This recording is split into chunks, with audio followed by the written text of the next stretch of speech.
Welcome back to my channel. Maharashtra special vada pav.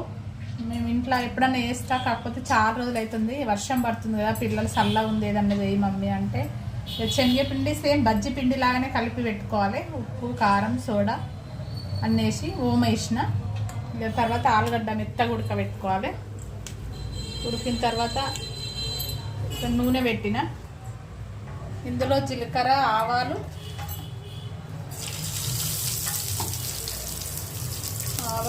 పచ్చిమిర్చి,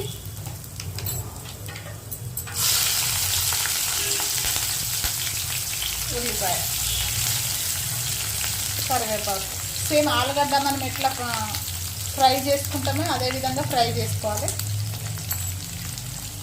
ఉడకడానికి కొంచెం ఉప్పు వేసుకున్నాం, కొంచెం అల్లం వెల్లిపాయ కలిపిన తర్వాత ఆలు వేసుకున్నాం.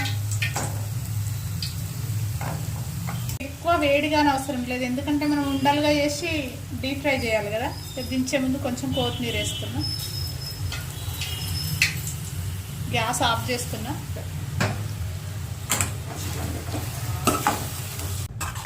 కలిపితే ఇట్లా ఉంటుంది. మనకు ఇట్లా చేస్తే ఉండలాగా రావాలి, ఇట్లా ఉండలాగా వస్తే సరిపోతుంది.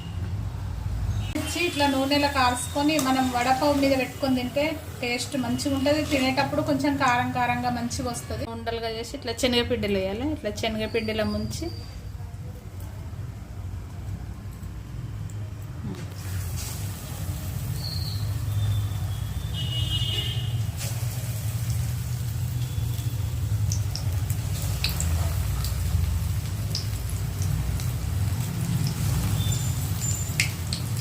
వడలు ఇంత బాగా వస్తాయి. పావులు కూడా ఉన్నాయి, చూస్తాను నేను పావులతో పాటు.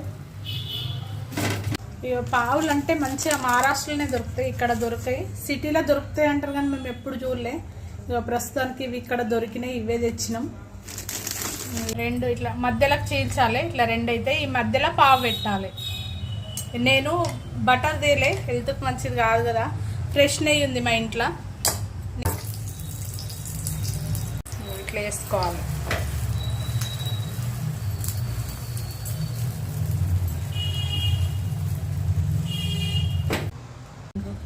రెండు చీల్చినాం కదా, ఒకటి కింద పెట్టాలి, మధ్యలో పావు వడ పెట్టాలి, మీద మళ్ళీ ఇట్లా పావు పెట్టాలి. ఇట్లా మిర్చి పెట్టుకొని తింటే భలే టేస్ట్ ఉంటుంది. ఒకసారి మీరు కూడా ఒకసారి ట్రై చేయండి, టేస్ట్ ఉంటాయి. ఇక్కడ దొరకాయి, ఎందుకంటే ఇక్కడ ఎక్కువ ఇవి చెయ్యరు, ఇవి చాలా పని ఉంటుందని. మహారాష్ట్రలో అయితే ఫేమస్ ఇవి.